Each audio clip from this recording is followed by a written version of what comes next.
Now that you have selected your campaign settings, the next step in the process is to set up your ad groups. And as it says here, an ad group contains one or more ads and a set of related keywords. So for best results, try to focus all of the ads and keywords in an ad group on one product or service.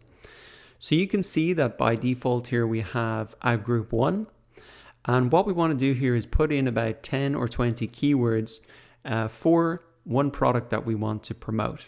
Then if we have a separate product, then we can set up a separate ad group with a separate set of keywords for that as well. Now in this example, I'll just set up one ad group, but it'll be the same process that you can set up for each product that you want to set up. And just remember that the campaign settings you've set up in terms of location, language, when it's delivered will be applied to both ad groups.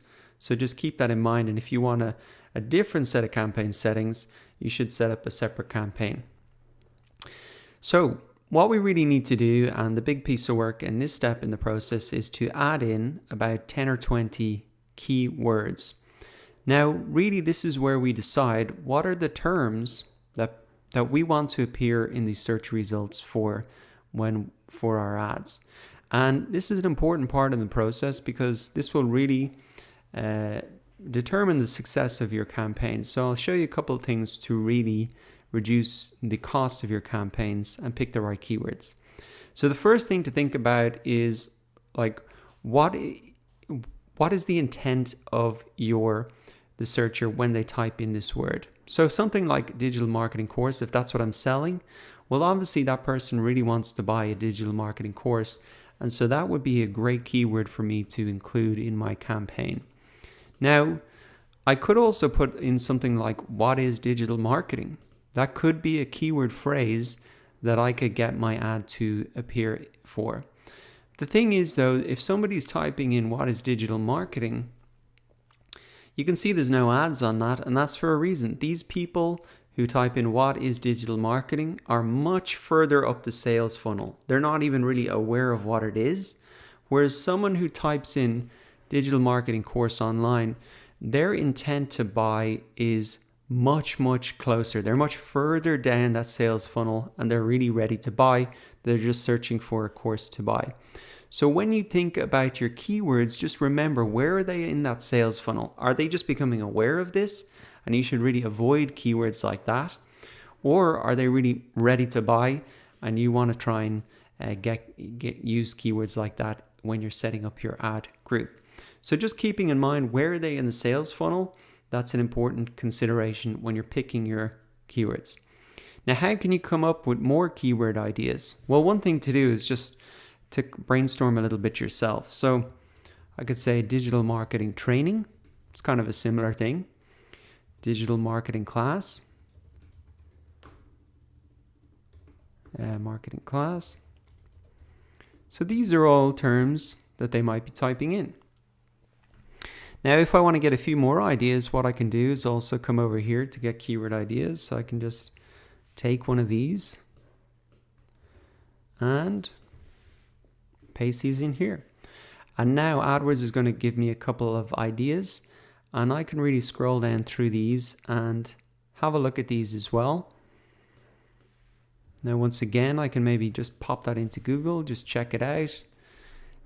Are these really the type of, do I want to compete with these guys? Have they got a very similar product? Or maybe I should really be focusing on something like, an online social media marketing course, something like that would probably be more appropriate for something like I'm doing. So you want to be quite careful in terms of these keywords and get them as accurate as possible. Now, if you want to get more keyword ideas, what you can do is come to the keyword planner tool. This is a tool within AdWords that will help get you more keyword ideas.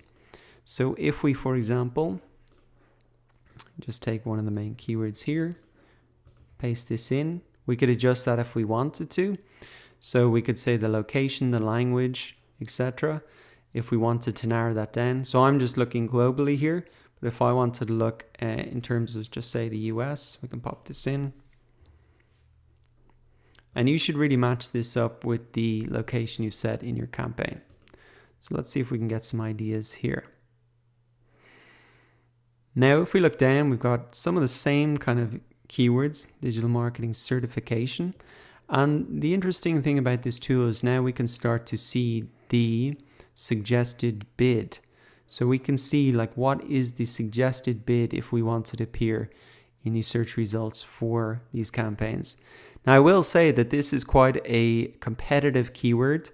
Normally, there would be courses that could be $2,000 that people are selling offline in colleges, universities, etc. That's why these suggested bids are very high. So don't be put off by this. Probably for your product, the suggested bid is going to be a lot lower. But here's some other ones. Learn digital marketing. This is maybe a good term that I can use, and I can actually just add this in across here. Best digital marketing courses, digital media courses. Could be interesting just to add to the list and check it out. So as you go down through, just keep in mind the searcher's intent as well. Again, would this be someone really looking to buy a digital marketing training or course? And just think about that as you go through and look at these different keywords. Now what you can do is actually copy all these to a clipboard then once you're happy, and then you can add these in again. Okay, so some other ideas. How can you get some more keyword ideas? Well, you can come and use this tool, SpyFu. And what you really want to do is maybe take one of your terms again. Just paste that into the search results. And what you want to do is just take the URL of a competitor. And we can paste that in. We can come to their paid keywords. And we can just get a couple of ideas here again. Digital marketing certification. We can see the cost per click there as well. Curriculum development. So that's kind of an interesting keyword. If we take that, pop that into Google, I'm not really sure what that is. So that definitely doesn't seem to be relevant. So I wouldn't want to include that in my campaign. But digital marketing certification is definitely one if I haven't got that there already. So you can see that you can pick up new ideas in a couple of different ways just by thinking of them yourself, searching in Google, using this suggestion tool here, using the Google Keyword Planner, and using SpyFu as well. So what you want to do is really build up a list of 10 to 20 keywords. Now, once you've got your keyword list built up, there is one other thing that you should really have a look at before you go ahead and click save and continue, and that is match types. So you can see here, broad match, phrase match, exact match, and these are an important part of setting up your ad group because these match types really help control which searches can trigger your ads. So if you put a little bit of thought into this, you can really reduce the costs of your ads. Now, if you just type them in like this, by default, these will be all broad match. So if we open this up, we can actually see here that broad match is the default match type for all of your keywords. And ads may be shown on searches that include misspellings, synonyms, related searches, or other variations.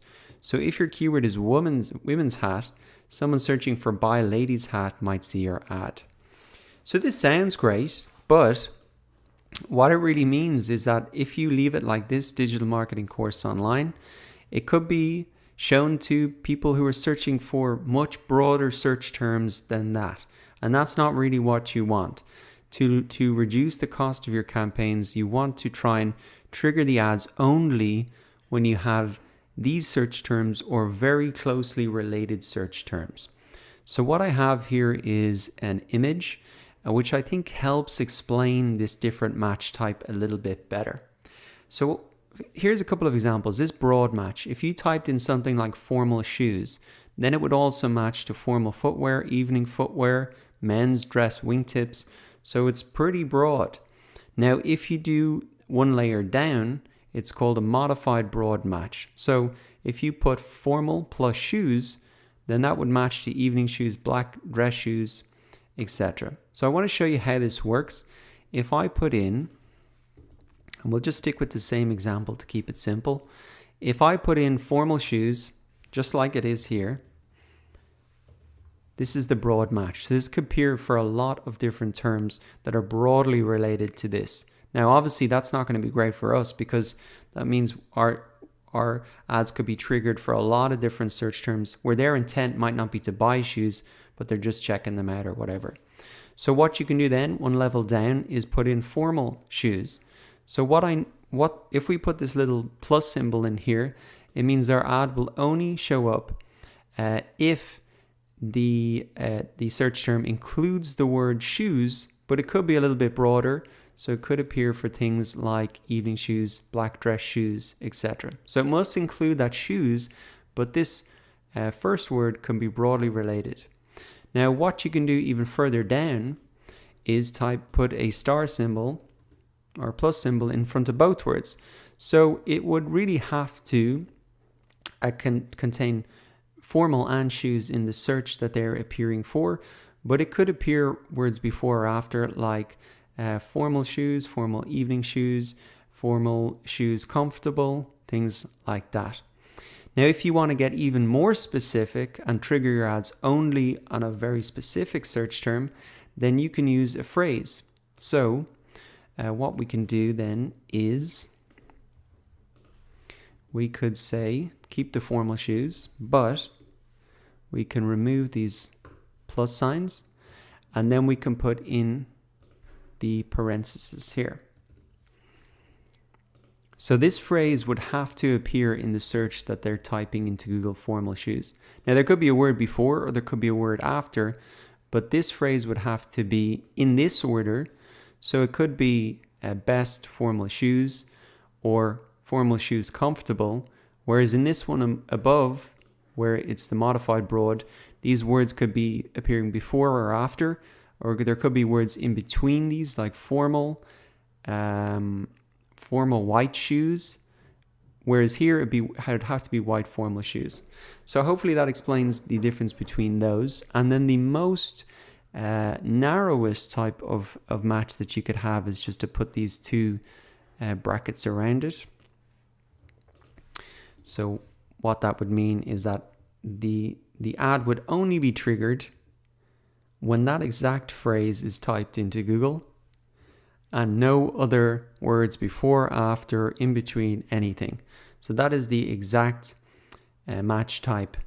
So you can really set these by putting these little symbols in or before. And the key thing that you want to do is not just leave it on a broad match, because that will trigger your ads for a lot of broadly related keywords. And the purpose of really building up this keyword list and thinking about it is that you have really narrowed down the list of keywords for your ads that are going to be triggered. So what I would suggest you do is really focus on getting a pretty tight key list, and then you can just add the modified broad search on top of that. So what you're saying here is if you add these in, that in the search term, all of these words must appear. Now they could be in different orders, and there could be extra words before or after, but all of these words must appear in the search term. And so that's what I'd recommend. When you've decided your keyword list, just add the plus symbol in front of them so that those words have to be included in the search in order to trigger your ads. So I'm just going to go ahead and fill the rest of these out. Once you're done, then you can just go ahead and click save and continue.